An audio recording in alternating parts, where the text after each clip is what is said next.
Well, in a rare moment of transatlantic alignment, so it's being called, Washington and Brussels have actually struck a major tariff deal. Now, what this does is it diffuses trade tensions and also redirects billions of dollars.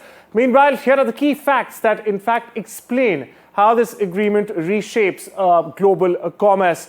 The point will be there on your screen right now. We begin with the first point. 15% tariff has been agreed. 30% hike and trade war avoided. Now, the US and the EU have agreed to cap tariffs at 15%, essentially sidestepping a sharp 30% hike, as we've shown here, that had in fact threatened to ignite a full-scale trade war. Now, this truce marks a critical pause in escalating economic hostilities. Second up, there's major money, as we said, billions of dollars riding on this. The deal essentially opens the door to $750 billion in fresh or new US energy exports to Europe.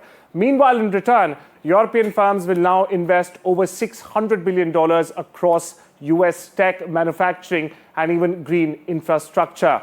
Moving on, cars in the auto industry was always a sticking point, but at a major reprieve for Germany per se. Automotive tariffs have been cut nearly in half. From 27.5%, they're down to 15% now.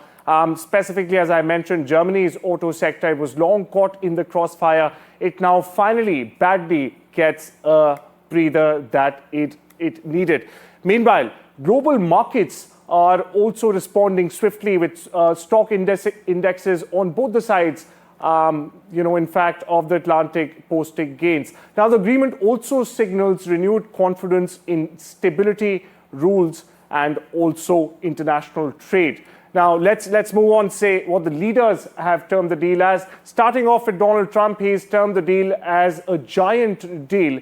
Meanwhile, EU Commission President Ursula von der Leyen has called it a predictable and a stable deal. Now, both the leaders are touting the pact as a win-win situation for jobs, growth, and even international diplomacy that we have seen has been in the doldrums ever since Donald Trump, in fact, assumed office on the 20th of January. Now, this breakthrough essentially resets the very tone of Washington-Brussels relations and also sets the stage for deeper cooperation. But with energy, autos, and even digital policy still on the table, the next moves could, in fact, be even more consequential. Back to you.